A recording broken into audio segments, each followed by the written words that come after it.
माँ की आखिरी ख्वाहिश। अली गुस्से से गाड़ी की चाबी उठाता है और अपनी माँ की तरफ देखकर सख्त लहजे में कहता है, अम्मी, मैं आपको बूढ़ों के घर छोड़कर आ रहा हूँ।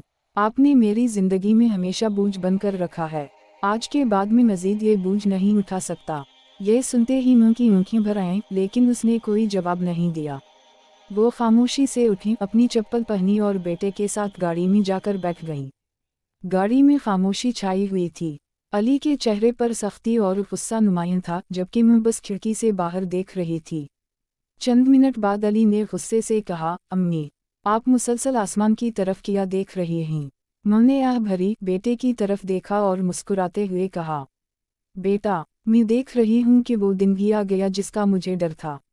मैंने अपनी पूरी जिंदगी तुम्हारे लिए कुर्बान कर दी, तुम्हारी छोटी छोटी ख्वाहिशें पूरी करने के लिए दिन रात मेहनत की, खुद भूखी रही लेकिन तुम्हें कभी भूखा नहीं सोने दिया।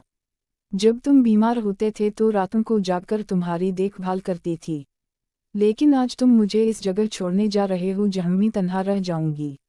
अली ने तंजिया लहजे में कहा, अम्मी, बस बहुत हो गया। ये जज्बाती बातें मुझ पर असर नहीं करेंगी। आप बूढ़ी हो चुकी हैं और मुझे अपनी जिंदगी जीने दें। माँ ने नम आँखों से मुस्कुराते हुए कहा, बेटा, मैं तुमसे सिर्फ एक आखिरी ख्वाहिश करना चाहती हूँ।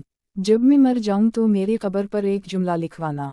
अली ने लापरवाही से पूछा, क्या लिखवाना है?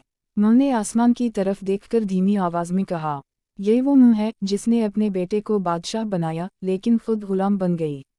यह सुनते ही अली के हाथ कांपने लगे, आंखों से आंसू बहने लगे, दिल जोर जोर से धड़कने लगा। इसने फौरन गाड़ी मोड़ी और मुँह के कदमों में गिरकर रोते हुए बोला, अम्मी, मुझे माफ़ कर दें, मैं आपको कहीं नहीं लेकर जा रहा। आप मेरी जन्नत हैं और मैं अपनी जन्नत को खुद से दूर नहीं कर सकता। माँ ने बेटे को सीने से लगा लिया और अल्लाह का शुक्र अदा किया कि उसका बेटा संभल गया।